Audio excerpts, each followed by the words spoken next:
your flesh and blood.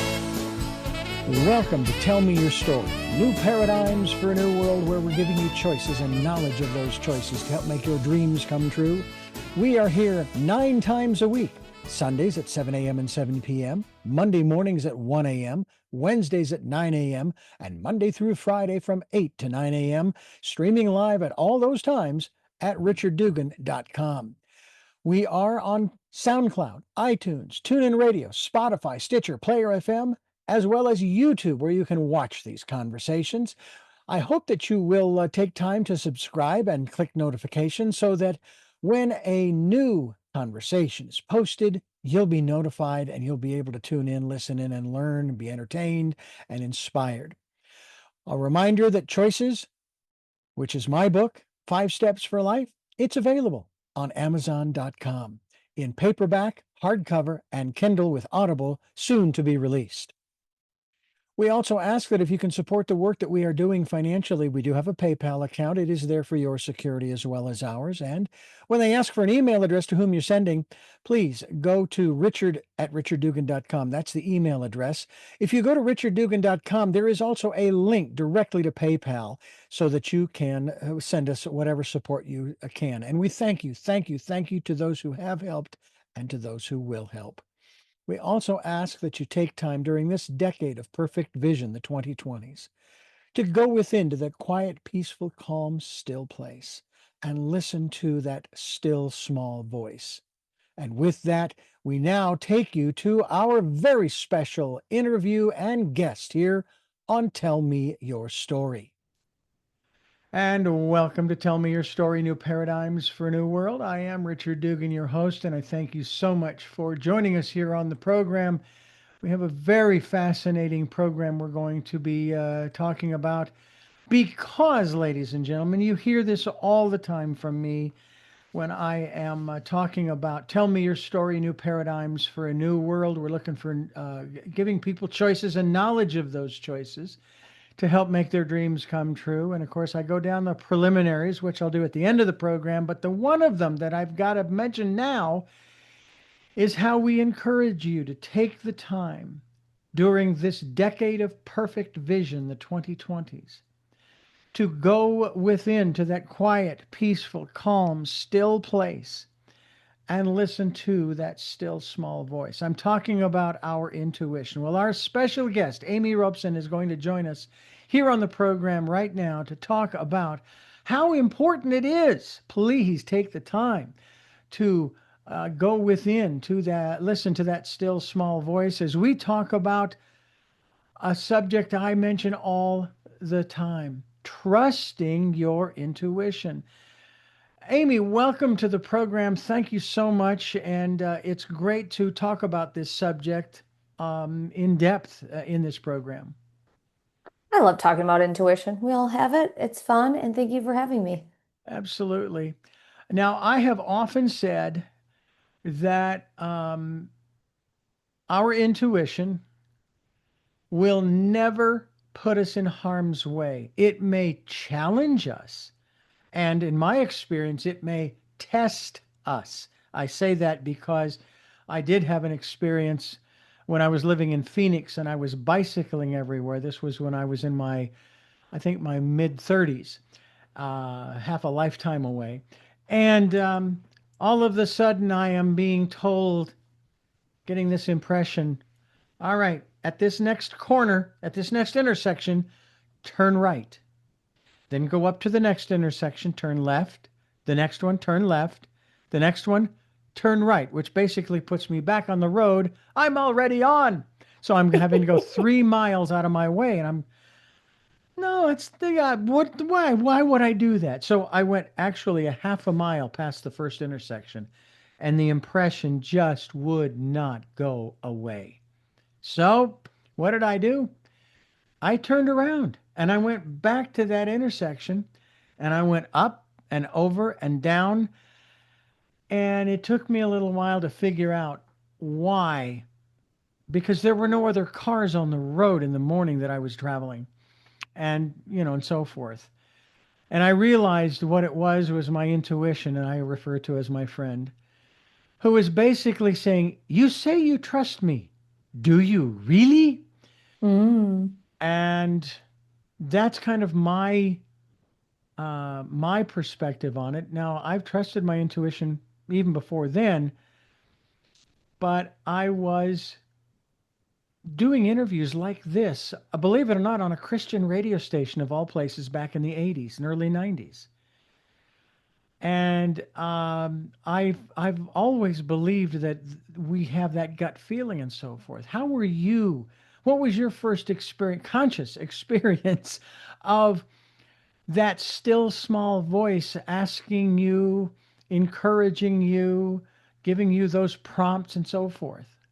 Yeah, so my first remembrance of an intuitive experience actually started when I was one. My mom and her boyfriend at the time were in another room. I could not hear them talking, but he came in the room, and I knew at that moment in time he was saying goodbye and he was never coming back because they just broke up. And I remember saying goodbye to him. I remember standing in my crib. I remember the blanket being laid over the crib in a particular way, the colors of the blanket. And so for me, that was my first intuitive experience. And then I would know things as a kid. And then another, like, kind of a fun story similar to yours with intuition and driving is I was 19, 20 years old. I got a job. No, maybe I was, yeah, 20 years old. I got a job of working for a guy downtown East Side Milwaukee. He had a ton of properties, so I was going to be doing property management. They said, hey, we'll meet you sometime in the morning. Didn't say where, didn't say when, but like, I'm just like, I'm ready to go. Let me go, just go find them.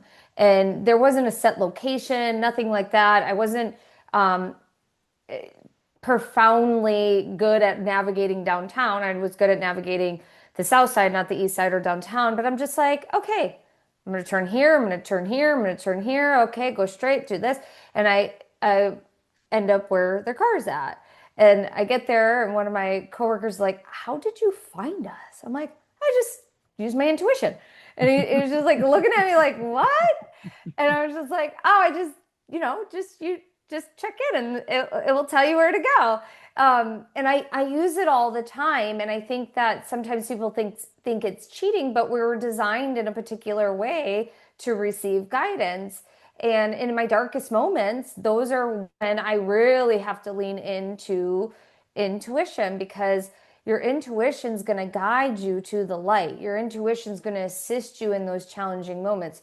Your intuition is a part of your field in your energy signature, and we all have access to it. So utilize it so you can live your best life. Because it's not about cheating, it's about living your best life and understanding and moving through character building experiences, moments with grace and curiosity instead of victimhood.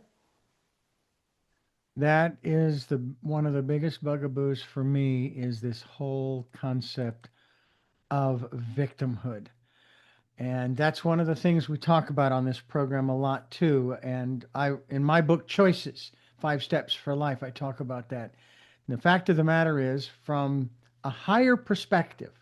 And again, this is mine, okay? So don't anybody thinking I'm telling anybody else to think this way. There are no victims. Mm-hmm. Okay, that's a matter of perception, true. But the fact is that we've all chosen to be where we are. I was in a personal growth program where I was with my first wife. She's totally blind. So I was there as her guide. Well, Mm-hmm. turns out you can't be in the room and not participate. So I Right. managed to allow myself to be a part of that. And the facilitator stands up and he says, I hear a lot of grumbling in the room. This was Wednesday night, the first night. I hear a lot of grumbling in the room, and a lot of you people don't want to be here, and blah, blah, blah, blah, blah. Well, I hate to burst your bubble. However, um, if you didn't want to be here, you wouldn't be. By virtue of the fact that you are here, you want to be here. So if you don't want to be here, there's the door, and nobody left. So we've made all of these choices, even prior to coming to this life. But that doesn't mean that any contract you may have put together prior to coming into this world is in concrete. And that's one of the things that I have learned through the years. And have you found yourself, maybe not using these exact words, but have you found yourself thinking that you've always been in the right place at the right time? It's just like an inner knowing. It's because that's kind of been my life, even through the challenge, even through my divorce and my bankruptcies and all of those things. Yeah. I still felt like, okay, we're still on track. We're still on path. Yeah, absolutely. I believe we're always in the right place at the right time, even in horrific situations, because we were meant to be there. And if there you weren't meant to be there, there will be a divine intervention to prevent something that wasn't supposed to happen. And I'm a big believer in if there is something that happens to you, why is this happening? Like, what am I learning from this? And like I just recently had an experience where I was dealing with a very challenging person and they were taking advantage of my generosity. So now I have to sit with how do I handle that differently? How do I have better boundaries? What could I have done differently to hold a boundary in a different way? The funny part was, I was telling my grandma about this the other day. She goes, I warned you because she called me up urgent like a few months ago saying, there's someone you need to be careful about Hmm. someone you're working with. And at the time, my intuition went to, and it wasn't my intuition, it was a default mode of, oh, it's someone one of my, someone that's paying me for Hmm. something, not necessarily someone I might be doing a project with or something like that. And so I didn't actually check in with what she was saying. And she kindly reminded me about what she was getting. My grandma's extremely intuitive. And I'm like, you were right. And you're right about the whole situation.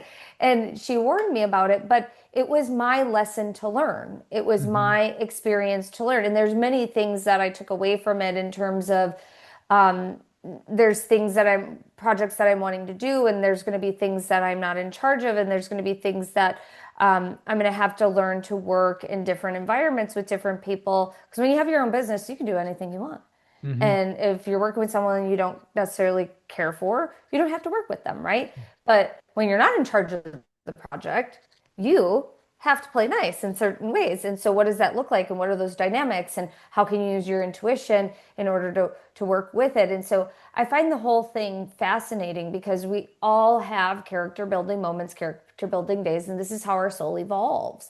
And instead of getting mad and instead of playing the victim, I always just go, what am I learning here? What can I get curious about? Especially if you're upset about it. Like, what am I learning?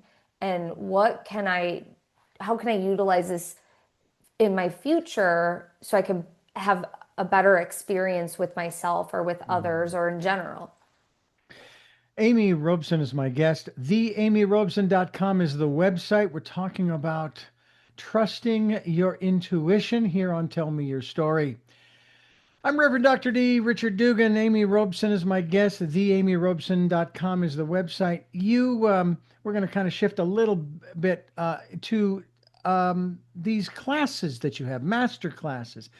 First of all, why is it so important? Because I hear this all the time from many of my guests who have different things they have going on, and they refer to them as master classes or master seminars or master webinars, et cetera, et cetera. And it used to be quantum. Quantum was the big word. That was the big catchphrase in front of everything.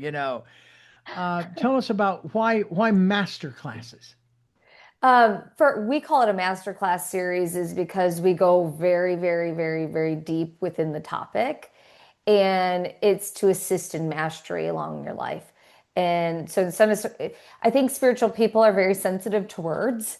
Instead of calling it a webinar, because it's much more than a webinar, we call it a masterclass series. And it's a class because you're going to learn something and it's really fun. And for us, we're just playing. We want to play. And so it's a series of things that we do, from Akashic record readings to group readings to healings within inside of the Akashic records and things like that. So yeah, great question. Okay, so what master classes are you holding here as we hurtle towards the fourth quarter of 2025? Isn't that crazy? Ah, So we are going to be doing, it's called the Soul Evolution Masterclass Series Extravaganza. And because we call it an extravaganza, and it really is an extravaganza when I say this. I've been hosting this event for quite some time now, and it's an absolutely free event. And it is a 10-day series. It's Monday through Fridays. If you can't join the lives, you can catch the replays. And what we're doing is we're exploring intuition. We're exploring your soul's evolution with using the Akashic records. And the Akashic records is an amazing tool to assist in building your intuition, trusting your intuition, but most importantly, having a self-discovery and evolving. And the series, I give away prizes, I give away gift cards, we do free healings, we do clearings, we do activation. So it's a lot of fun. It's starts September 22nd. It goes Monday through Friday for 2 weeks, and then you can catch the replay. So you got a little bit of time if you're listening to this. If it already started, you can catch the replays and still join us. hmm. And I'm sure that as we head towards October, November, December, you have other classes as well that'll be going on, and people can go to your website, which is theamyrobeson.com. That's Robeson. That's how the last name is spelled. Amy, Amy. Theamyrobeson.com will be linked to that website as well. So back to talking about our intuition. In many of the ancient traditions and teachings, the ancient wisdom teachings, I like to refer to them as, it's discussed many times over and over again, re-emphasized and re-emphasized. And I just find it really fascinating that so many people on the planet today, and I'm not going to say a minority or a majority per se, but just people that they're on autopilot. And this has nothing to do with their intuition. They're just, if it's, let's say here in the States in particular, it's 9 to 5, get up, go to work, go home, have dinner, go to sleep, get back up again and do it over and over again 5 days a week. And then on the weekends, you party hardy, and then it's a repeat the next 5 days, Hmm. Monday through Friday. And then there are those of us who are on a different kind of autopilot. I live currently on the mountain above, or the hill, I like to call it the hill, above Santa Barbara, California. And it's about a 7 or 8 minute drive downhill, about the same coming up, depending upon traffic. And there are no turnoffs per se until you get to the bottom, until you get into the city. But once I get into the city, I have several options as to how to get to the radio station or wherever I'm going. And there are times when I actually will mentally put out the question, okay, which way? Which is to my still small voice. Okay, which way? And most of the times, up to you. In other words, it's not going to guide me towards or away from anything in particular. Hmm. But then it's the same situation when I'm dealing with individuals in terms of how to approach the conversation. All right. Just stay calm, stay cool, just relax. Or, okay, you need to put on your professional hat and let them know that you know what you're doing and so forth. Then there's the, opening myself up to listening to what they have to say and then responding to it, in that way. Or maybe there's the, like with I'm dealing with my wife. It's like even when we're listening to our intuition, we're still putting on these different masks, right? I mean, in a manner of speaking, we're not hiding. It's just the way that we're being guided in those situations. Yeah, I think that, with intuition, it- it's up to us to utilize it. And I wouldn't necessarily say we're putting on mask. putting our feelers out. We're Mm-hmm. putting our antennas out, going, Right. what serves my highest good? Mm. And it doesn't have to be label or language like that, but for me, like, how often have you ever misread a text message or an email? Yeah. And like an email or text, written form of language can be really misunderstood because we're reading it quickly, we naturally fill in words or gaps or tone or attitude. And so one of my favorite ways to use intuition is this is what I'm about to say important for me to say? Or should I say this? Should I text this? Should I reply? Should I not reply? And I'll get a yes or a no, and if I get a no, I trust it because oftentimes I did not read the message the proper way. And if I go back and read it when I'm in the state to be able to receive it, I can reply in a completely different way than what I was originally going to reply. And it's not about being right or wrong, it's Mm-hmm. about the timing of and what you're going to say in response to what the other person said. Because we live in such a fast world. And so we want to just be mindful of what we're saying. And does it make sense? And is it in alignment? Is it going to hurt us? Is it not going to hurt us? And our intuition can really guide us to just live a better life, Yeah. especially with the communication. Oh, absolutely. Um, I have found a couple of situations in my own life in the last few years in particular, where there was a dissolving of a relationship, but it was not my choice. It was the other person's choice. And in spite of the fact that there was a financial element to it, that wasn't what hurt me the most, or what I chose to be wounded by, if you will. It was the Hmm. disillusion of the relationship. It wasn't a marriage, it was just a good friend. And we'd worked Yep. together for 8 years. And we'd had so much fun together in terms of producing these programs of his. And then all of a sudden, one day, I don't know what happened. And I don't need to know what happened. All I know is that I miss that relationship. Not necessarily as much as I miss the relationship I had with my father, who passed away a few years back, or my elder sister, also who had passed away, or my best friend of 53 years, who passed away in 2023 on May 1st, which was rather interesting because I invited him to both of my weddings, and he wasn't able to make either one. So I'm glad I didn't make him my best man. I would have loved to have. Anyway, because he passed away on May 1st. And the reason I bring that up is because my first marriage ended in divorce, and I was served divorce papers at my place of employment on May 1st. Oh, And what was funny on that day was that I was actually able to make the joke saying, well, this gives a whole new meaning to the phrase Mayday.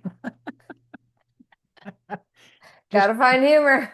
trying to, hey, if we don't laugh, we cry, right? Yep. So now my present wife and I, we are in the process of buying a house, and it is Congratulations. taking longer than we had hoped. Plus the fact that we had a deadline with our landlord of where we're living now, which we've gone past, and I know they're not happy. But at the same time, we've been here almost 20 years. And I asked the question, doesn't that count for something? But the one thing that actually goes through my mind in terms of intuition is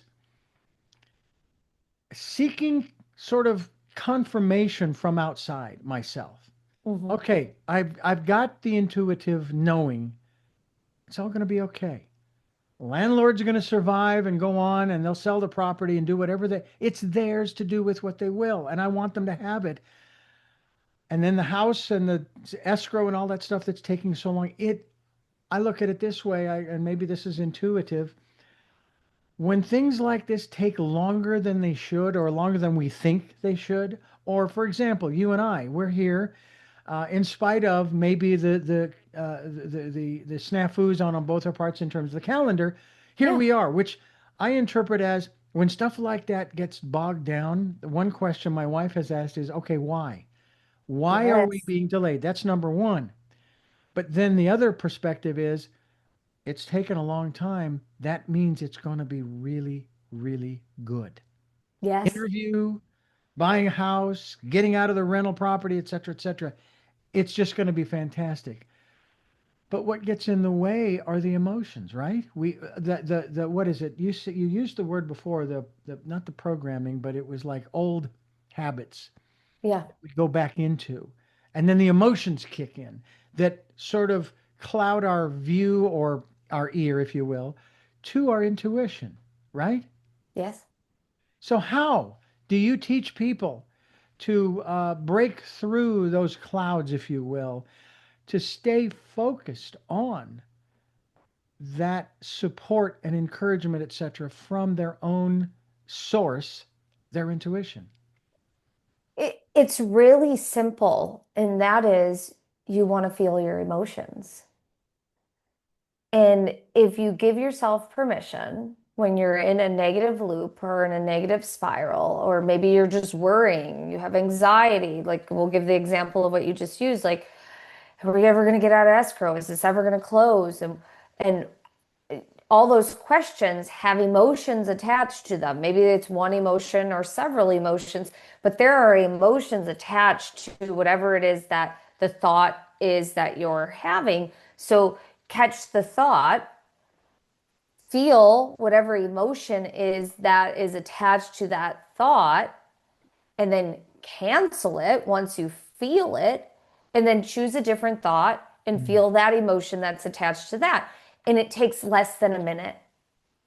Mm. It takes less than a minute to get out of that spiral loop. It takes less than a minute to shift your energy from something negative or something low vibrating or something of anxiety and worry to something that assists you in feeling empowered, Mm. assists you in feeling at peace, assists you in feeling relaxed.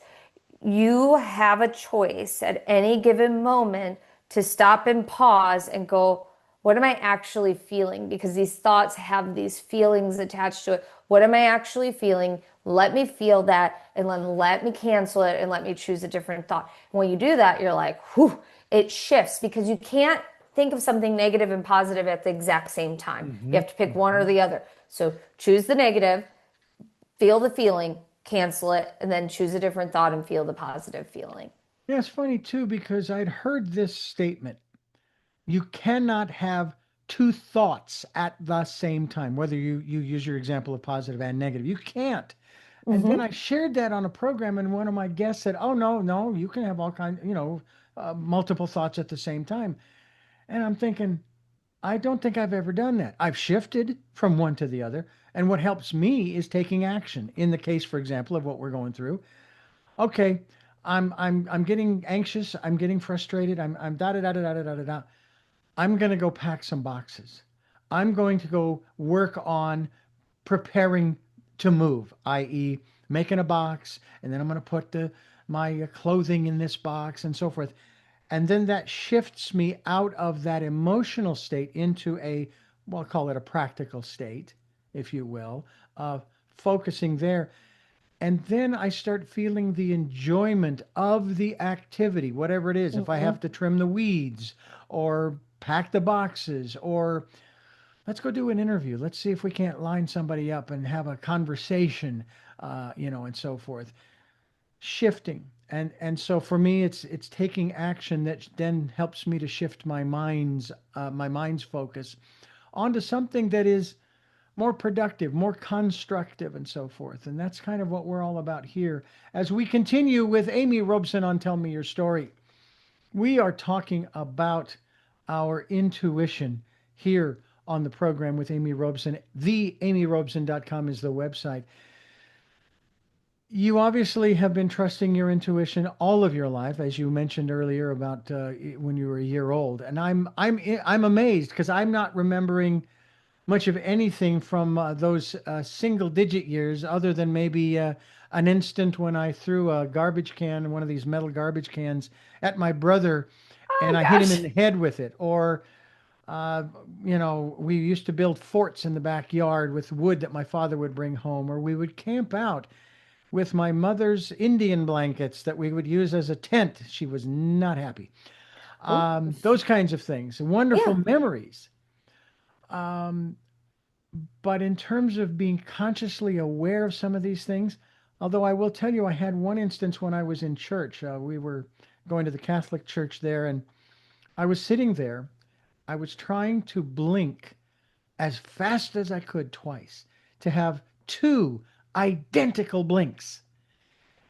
And I thought I was going to drive myself, I was 7, drive myself crazy. And then it dawned on me it's impossible for you to have two identical blinks. And the reason is because everything is in motion.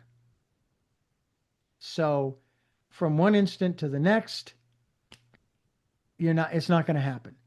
And I let that go finally, but I thought I was going to drive myself crazy at the age of 7 trying to accomplish something like that.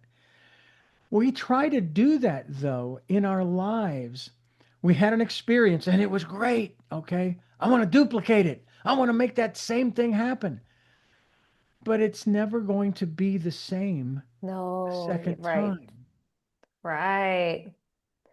Talk to us a little bit about understand our having a better understanding of the changing universe, but at the same time there are those who are actually chasing something they can't duplicate from their past. They want to make it happen in the present moment. Where is the disconnect in that concept? Is it that we're living in the past, where we're not wanting to live in the present moment, in the now? There's a fear of the now, so we go back to better times as we perceive Yeah. them. Yeah, I think that there's a natural default for people. It's you either default to the past or default to the future, where someone's like very, very always chasing whatever's going to come into the future, thinking about the future all day long. Maybe the past comes up, but they are very future based, so they're racing towards the future. And then you have people that are still wanting to capture their glory days, maybe people that were like popular in high school and Mm. they were the prom king and queen and whatever, and they're stuck still there. They're wanting that to relive that experience. And I find that the most challenging thing is to be present. Mm-hmm. And when we give ourselves permission to just be with the breath, even if it's just like, okay, I'm going to take a conscious breath in and a conscious breath out, that's practicing being present. And the problem sometimes I feel is there's this constant chase of pursuit of happiness. Mm. And so even if you're dwelling in the past or dwelling in the future, there is this pursuit of, I was happy once, I want that again, or I will be happy when I get this thing. And so instead of chasing or pursuing happiness, can you be at peace? Mm. Can Mm. you find peace? Can you allow your nervous system to stabilize? Because our world is speeding up, and it's speeding up at a rapid pace. I mean, look at how different our world has changed in the last 5 years. Mm-hmm. And they're predicting that they don't even know what it's going to look like 5 years from now, like, because Yeah. that's how fast things are speeding up. And so instead of constantly chasing in either direction, the past or the future, can you be present? And can you find peace? And if you can find peace in the moment, even in the darkest moments, if you can find peace, this allows you to evolve. And for me, I think that there's these programmings that we get that it's a societal consciousness of, when I get this reward, when I get this promotion, when I get that car, when I get that house, when I get, there is this constant drive of, okay, I got it, now what? Okay, I got it. Now what? We don't even stop to take a moment to celebrate. And celebration is actually being present with the accomplishment itself. Mm. And when we learn how to practice and gratitude, taking a moment to express gratitude, Hmm. that is also a practice of being present. Even though we're exploring what we're being grateful for, but we're taking a moment to like really feel that gratitude and being present with the vibration of gratitude and what it is that you're grateful for. And so it's just, it's an interesting we're an interesting experiment as humans. Couldn't agree with you more. Amy Robeson's my guest. We're talking about our intuition, trusting your intuition. And we're going to talk more about that as we continue here on Tell Me Your Story, which is providing you with new paradigms for a new world, giving you choices and knowledge of those choices to help make your dreams come true. So we hope you'll stay with us here on Tell Me Your Story. The program that we are bringing you today also, I think, Amy, has to do, Amy Robeson, with change.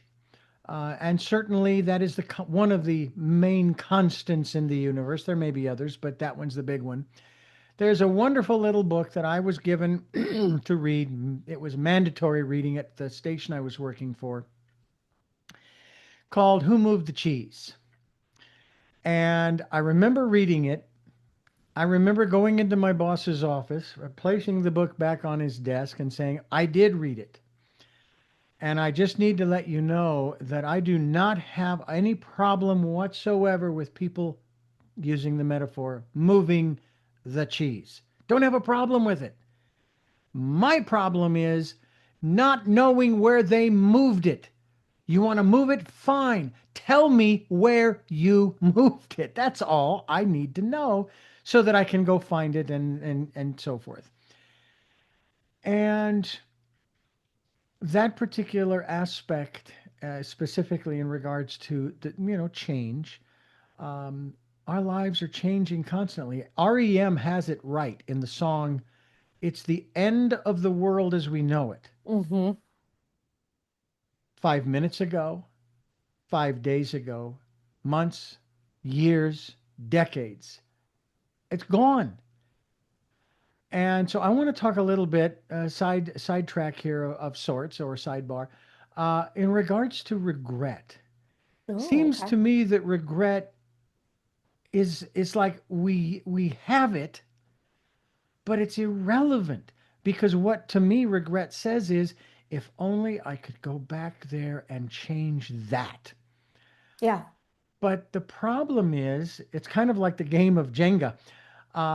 If you remove that experience, that event from your life, and then you come back to the present, you aren't the person you were before you changed that back in the past, even if you exactly. could.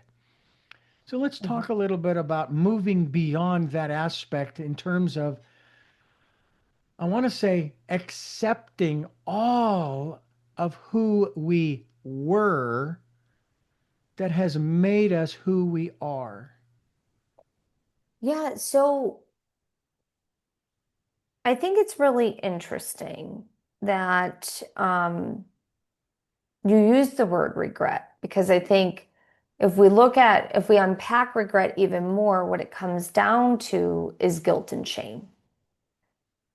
What do you feel guilty about? What is there shame around? And can you forgive yourself? Hmm. Can you forgive yourself for the decisions you made or the indecisions you made? And then we also can look at, um, things happen and people make choices. And for me, I grew up with a severe alcoholic stepfather.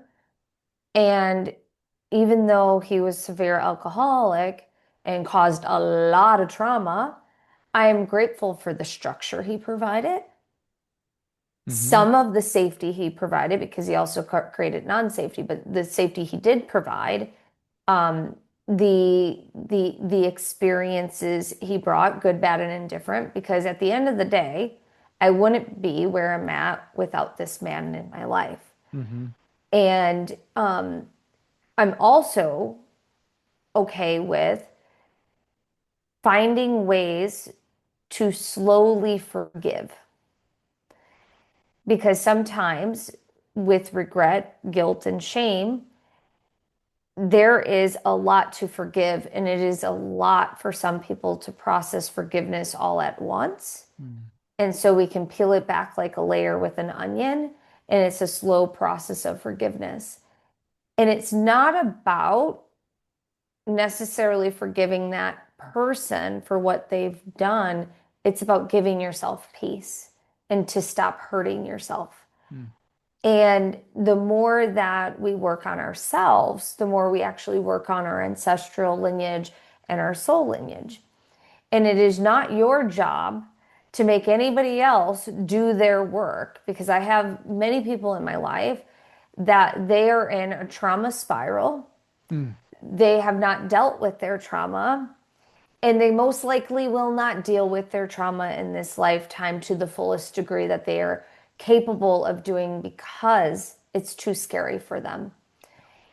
And I am okay with that because it is not my responsibility to fix them. It is not my responsibility to make them do their work. It Mm-hmm. is only their responsibility to do their work. It is your responsibility to do your work. And forgiveness is a necessary component for evolution. And when we find in our hearts that we can forgive, we set ourselves free from the shackles that we have been placed in knowingly or unknowingly from ourselves and from others. It's interesting because two thoughts have come to mind. One is, of course, that's hard to do, especially if you're in a very close or intimate relationship with the other person and you Mm-hmm. want to help. You really want to help them to get through their stuff, but you can only go so far. You can only do so much to support them, to encourage them, but again, they have to do the work. The second thought, I went through a period of time almost 10 years ago where there was this individual who just rubbed me the wrong way. And in school, I was bullied. So this was a bully. And I said, okay. And I got drawn into what I refer to as the quagmire. And it took me about 6 months to get out of that quagmire with a four-step thing I came up with. The fourth step was actually given to me by one of my guests. The first step, which was something that my intuition said, and you have to say this out loud, verbally. Okay? You cannot just think it in your head. And it was really hard because the last thing I wanted to do is give this person this title. But thank you, teacher, for teaching me how not to be. Yes. Second step, I forgive you. But more importantly, to your point, I forgive myself for allowing myself to be dragged into this quagmire. Then the third one, going to your other point about the people having to do their own work, asking the question, what is it that you're so afraid of that makes you be this way? I'm not asking you to change. I'm wanting to understand so then I can move on. And then the fourth step was saying, and it has to be genuine, I love you. You have every right to be here just like me. I don't have to like what you are, who you are, and how you're being, but you have the right to be here and do whatever it is that you're doing.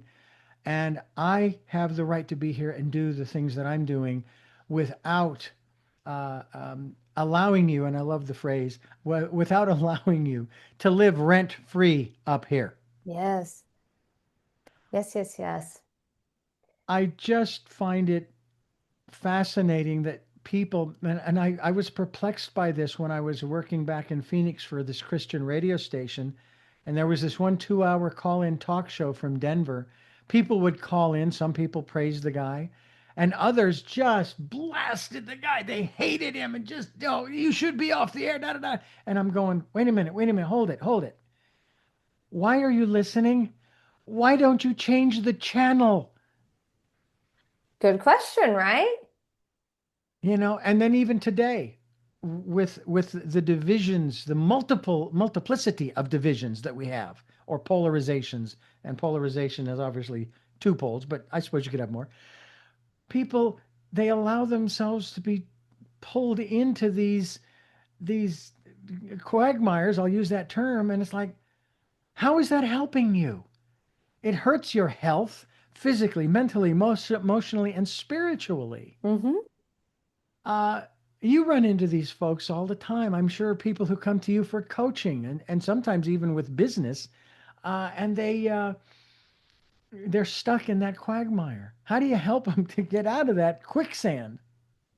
Well, for me, which I love your process, it's very similar to the the Hawaiian Ho'oponopono prayer, which is um, I'm sorry, please forgive me, thank you, I love you. Mhm. And I just did a movie with Joe Vitale that's actually coming out on Apple and Prime on September 25th. It's called Zero Limits.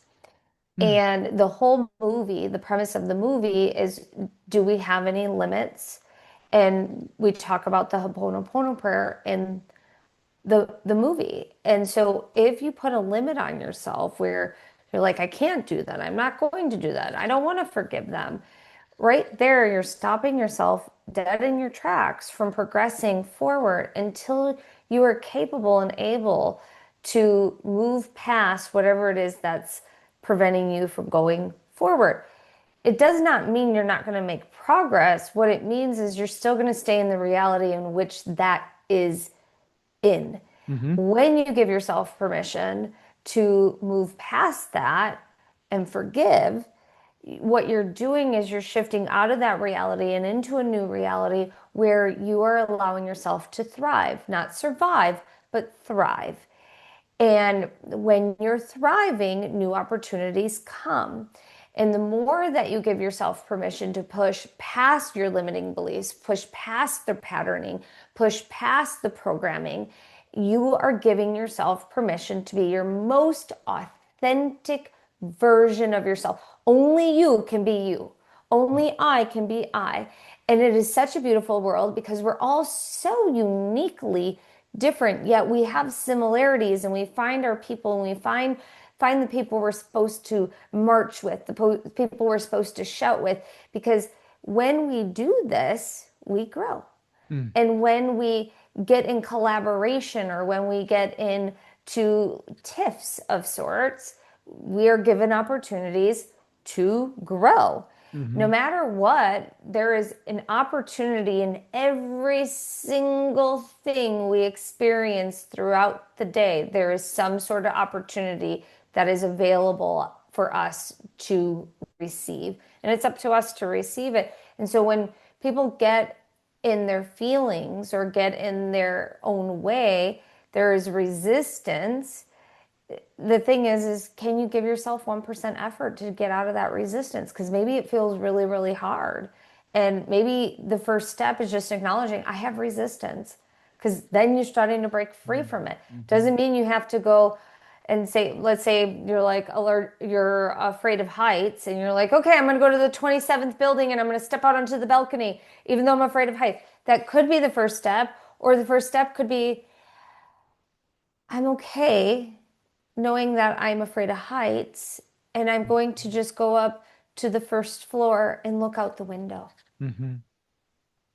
That could be the first step. And it doesn't have to be this grandiose thing, but it's grandiose to you, even if you're in it 1%. In yoga, they say you're in the pose 1%, you get 100% of the benefit. Mhm.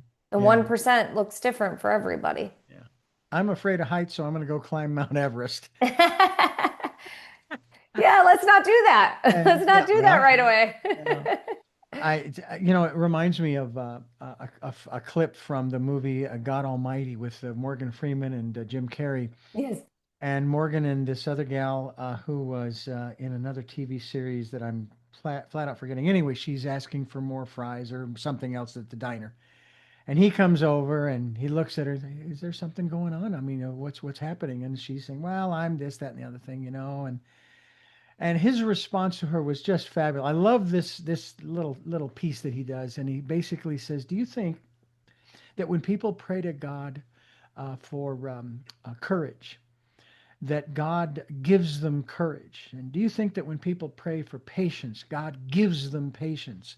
And when people pray for love in their lives, do you think God just gives them love? He says no. When they pray for courage, God gives them an opportunity to be courageous. Mm-hmm. When they pray for patience, He gives them an opportunity to be patient. And when they ask for love, He gives them an opportunity to love and be loved.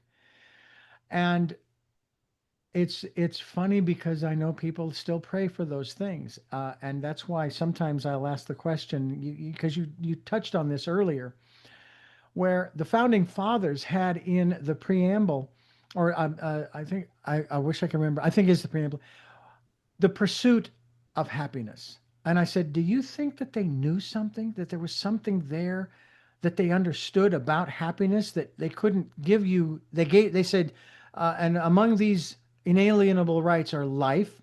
Well, if you're alive, you have it. Liberty, if you're in this space that they were creating called America, you have it. But we can't give you happiness, but you can pursue it. And from what you said earlier, I'm starting to question whether they knew something or whether they were playing semantics or something, because happiness isn't it's fleeting, it's temporal, it's short-lived, because we're constantly moving forward into different experiences that evoke different emotions and so forth.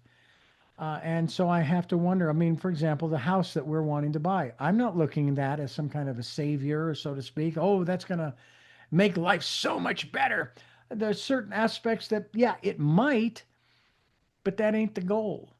You know, the goal is to have a fresh start, to have Yes. new energies around us in a space we've never lived before, and so forth. Just like when we moved here, this was a sacred space. We made it so, and so forth. And we talk a little bit about this aspect of, so to speak, pursuing happiness. And if that is something that it's okay, but that we need to keep in the back of our minds that it's okay for a moment, so to speak. And we can't live there because we've got a lot of people who are in institutions. They're there 24/7, 365. Mm-hmm. That's just their state. Okay. Mm-hmm. Talk to us a little bit about this concept, because to me, what you were really referring to was that we're really looking for peace. Yeah. So if if you've ever had, I'm definitely a future-based person. I'm always looking towards the future. I'm excited about the future. I'm looking for a project. I want to complete that project. That project's complete. I'm done. I'm on to the next project.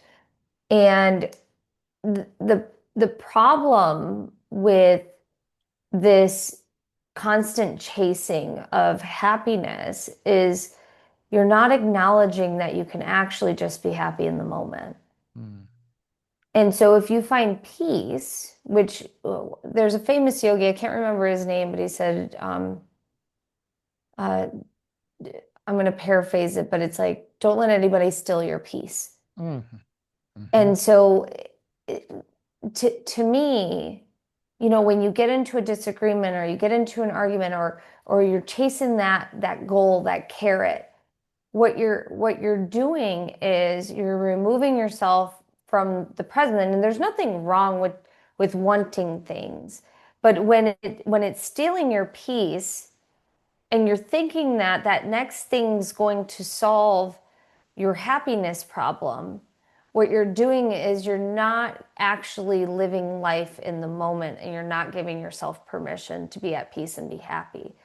Because there's a question I like to sit with, and that is, can I be happy now?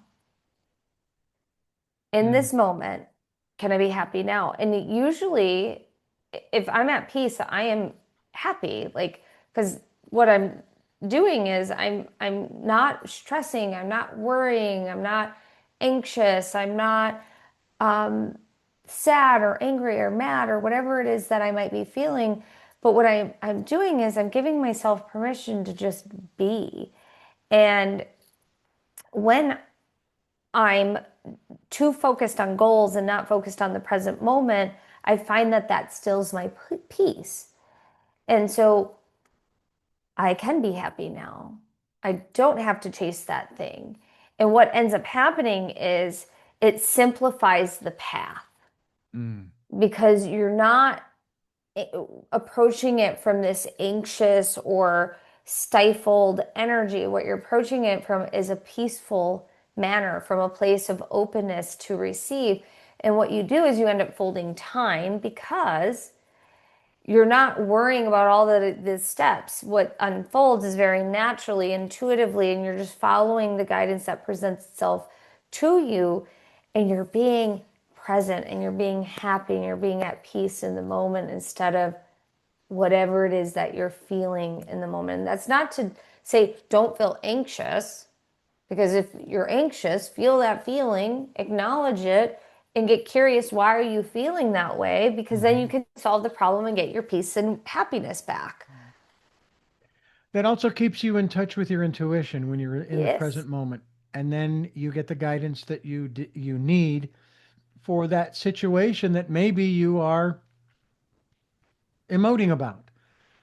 Some years ago, I was dealing with a financial situation, and I was getting this impression to do this, my first thought went in my mind, no, no, that's completely opposite of my plan.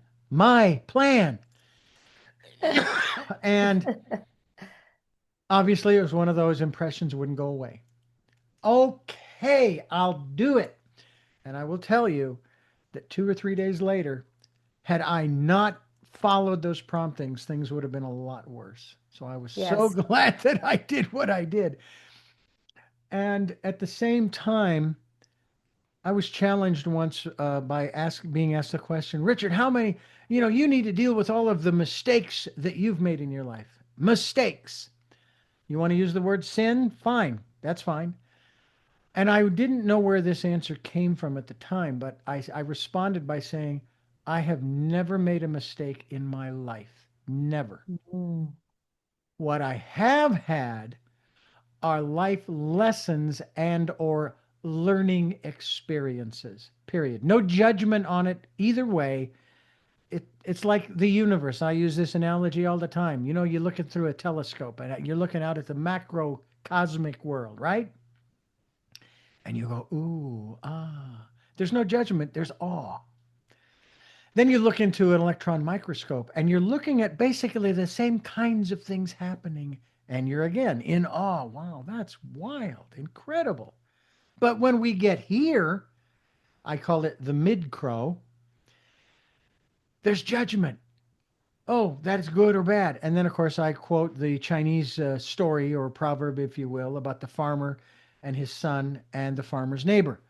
And each day something happens, and the neighbor comes over, and the farmer elucidates on what had happened, and the neighbor will say, "Oh, that's good." To which the farmer replies, "Who's to say whether it's good or bad?" And each day there's another event, and the neighbor says, "Oh, that's too bad." Who's to say whether that's good or bad? And each day it's good or bad to the neighbor. And that's kind of where I struggled for a long time with this concept of duality. There is no duality. This is just life. It's what happens. This is where we live. And so if we can, and I'm not going to say I'm a master at it by any means, I need to take one of your master classes to master staying in the moment, because in the moment there is no good or bad. There just is. Hmm. There's a biblical passage about be ye perfect, even as your Father in heaven is perfect. Well, what is perfect? And then I went back to the Old Testament and it says, I am that I am.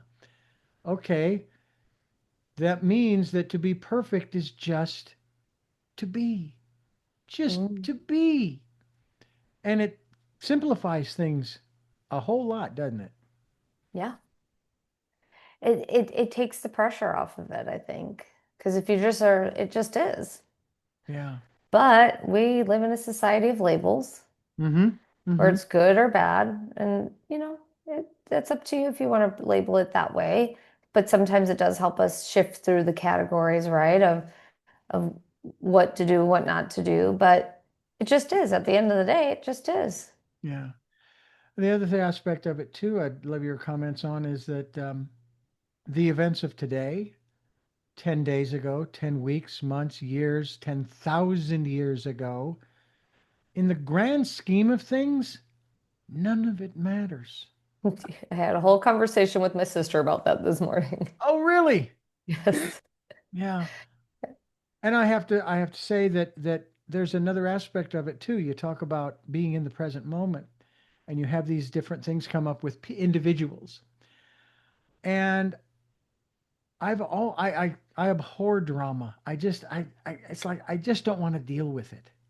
Whether it's the drama of Mother Earth with volcanoes and tsunamis and earthquakes and wildfires and so forth, it's like wherever you live, you deal with that kind of stuff. Wherever you Yes. live on the planet. Well, it's kind of the same way with people. You're going to deal with people who are volcanic and shaking the boat and so forth and overwhelming you like a tsunami. And that's just the way it is. And I want to have, as much as possible, clean relationships. And if a relationship is going to end, I want to end it cleanly. It's like with this landlord. I don't want to cause her consternation and all of this stuff and the angst over the fact that these people will not leave the property. Da, da, da, da. And there are things that go on in my personality mind that go, I want to say this and I want to say that. And it's like, how does that help? Right. How does that help? It doesn't. Name calling. I hear this obviously in the political realms. It's like, well, they're calling names. I says, well, who's going to start? Who's going to start to stop? Because you can't expect them. So why don't you stop name calling? Stop accusing somebody else and being the victim and so forth.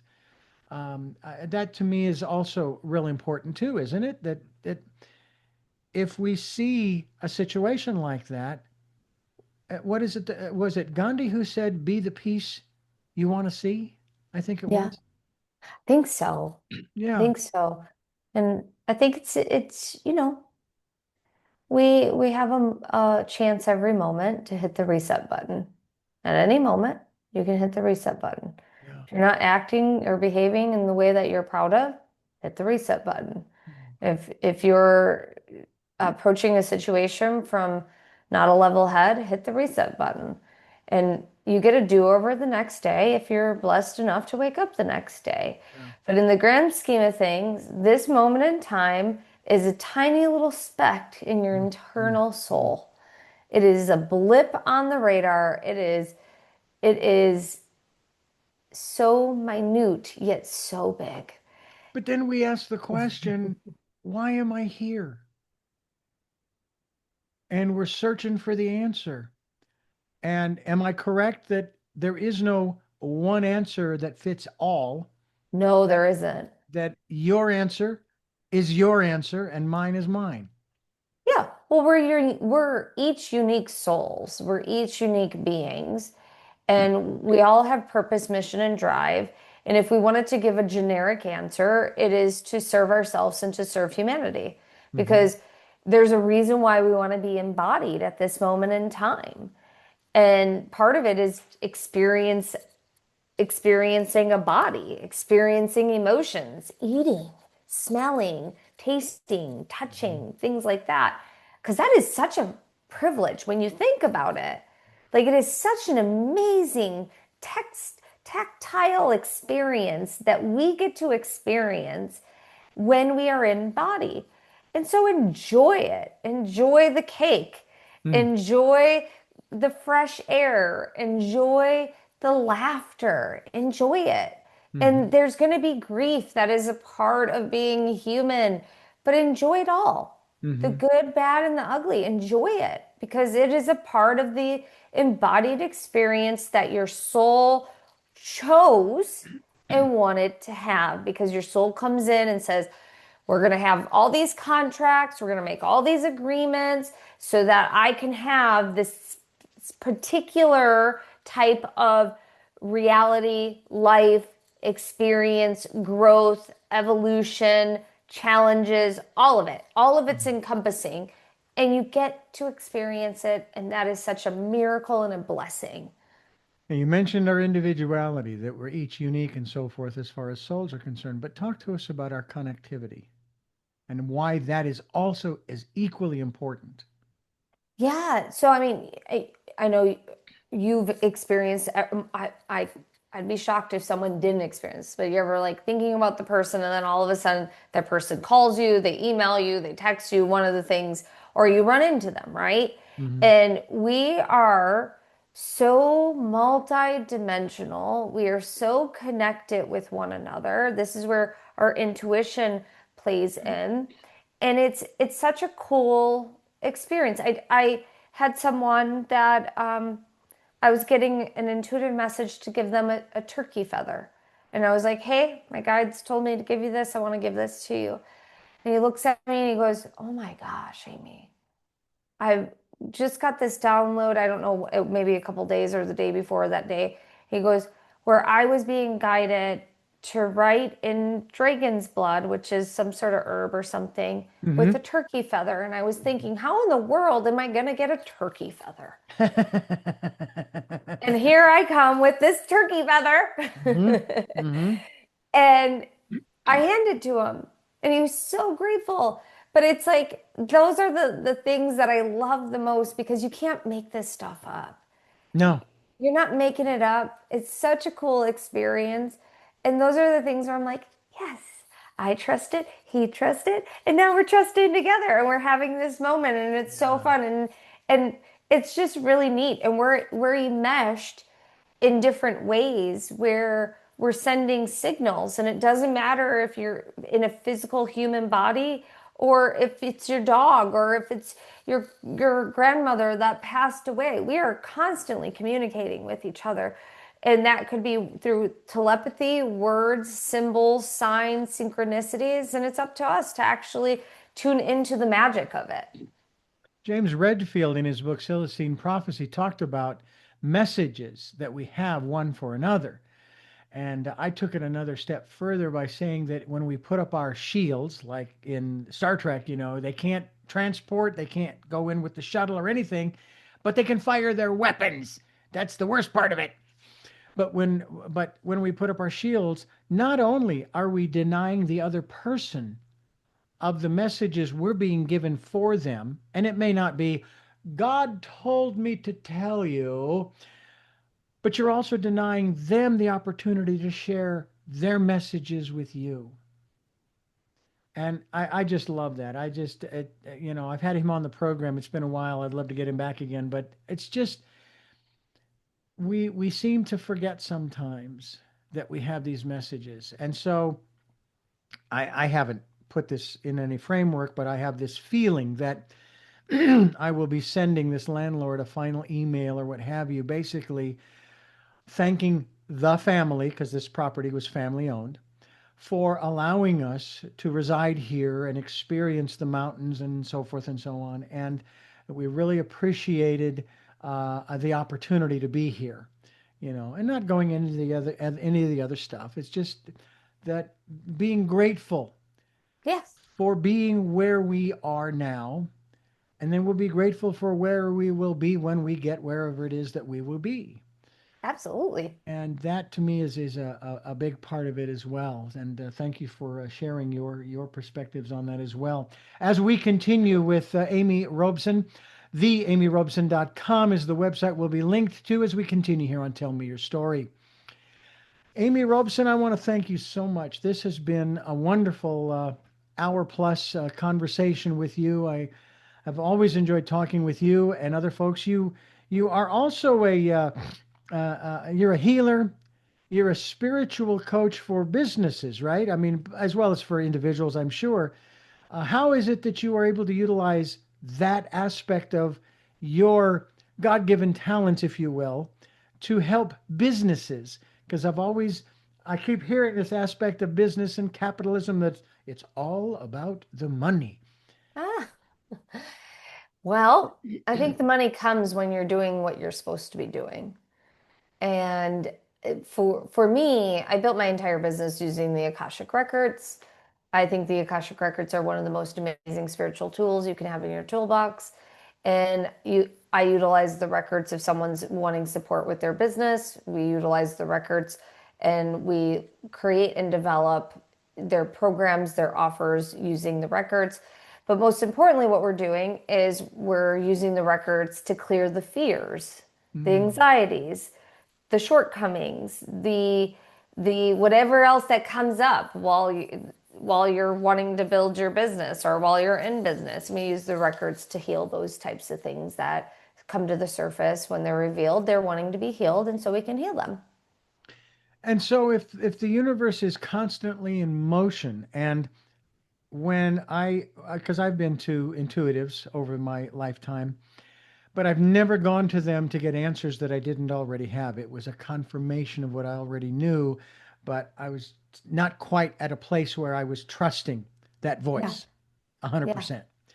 But because everything is in motion, is it what you share with them now? It's going to be a little bit more universal rather than at that moment, because the next moment the information you gave them may not apply because the universe is in motion. Great question. So with the Akashic records, every word, deed, thought is recorded in the Akash. We can open up your Akash to receive love and guidance and support, but it's based on that moment in time. Because when what you're asking is based on that moment in time, and sometimes that answer will be good for a month, 2 months, a year, however long. But sometimes you got to take action and you got to take action immediately on it. And I'll give you an example. Like, um, I I used to be a finance manager. I decided to get my yoga teaching certificate because I wanted to, one, get over my fear of public speaking, and two, have additional income when I started my coaching business. And so I went into the records and I said, "Hey, where can I get a teaching job at a studio?" Because I did it privately with someone else based on my hours of work, but I really wanted to work at a studio. So the Guardians were like, "Here are three studios you can go and check out. The one studio, we want you to speak to the owner, tell them that you would like to observe the kids class." And I was like, I'm kids teaching kids yoga wasn't even on my radar. And I'm like, okay, I'll go do it. So I went, did it. Within 2 weeks, he said yes, I could observe the kids class. 2 weeks later, he calls me back to ask me if I want to co-teach the kids class. If I would have waited, let's say a month or 2 months, that opportunity would have fled. And so when it comes to messages, some messages are meant to be utilized immediately. Some you can take your time and work through and work on. But when they're giving you the answer, it's always based on that moment in time, and you have free will. And so you have the option to take action or don't take action. Hmm.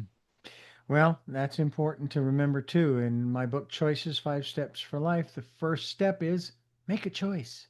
And Hmm. sometimes not taking action is the choice. Yes. That's very important to keep in mind. And I thank you so much for sharing all that you have. We're going to have you back again to continue this conversation. I'd love to talk more in regards to the healing aspects of our intuition as well. We got remarkable bodies that are not what they were. And they say every 7 years we have a new body, Hmm. and which is amazing to me. And so we'll have you back again to talk from that perspective. And thank you so much for being a part of the work we're doing here to try to change the world for the better for everyone. Thank you so much for having me. This was so much fun. It's always a pleasure to talk to you. I do have three final questions that I'm going to ask you that I ask all of my guests. But first, I thank you for listening to and watching Tell Me Your Story. New paradigms for a new world. We're giving you choices and knowledge of those choices to help make your dreams come true. We're here Sundays at 7 a.m. and 7 p.m., Monday mornings at 1 a.m., Wednesdays at 9 a.m., and Monday through Friday from 8 to 9 a.m., streaming live at all those times at richarddugan.com. We're on SoundCloud, iTunes, TuneIn Radio, Spotify, Stitcher, Player FM, Blueberry. iHeartRadio, Amazon Music, and YouTube, where you can watch these conversations. Please subscribe and click notification. We also ask that you go to Amazon and pick up my book, Choices 5 Steps for Life. It's available in hardcover, paperback, and Kindle. And if you could leave us a tip, our tip jar is called PayPal. Now, on the homepage of richarddugan.com, you have links to both Amazon for the book and PayPal for the tip. And we thank you, thank you, thank you for those who have helped and to those who will help. And finally, as this whole program today has been about, we ask you to take time during this decade of perfect vision, the 2020s, and spend some time going within to that quiet, peaceful, calm, still place and listening to that still, small voice. With all of that being said, we move to our final 3 questions for our very special guest. The first of those 3 questions is, who is Amy Robeson? I am just pure energy. That's what I am. I'm going to give you a simple answer today. I've answered this question a lot. I am the essence of who I am, which is love, compassion, light, and so many other things. What gets you up in the morning? My daughter, she's an early riser. I'm an early riser too. No, it's life. I think it's fun.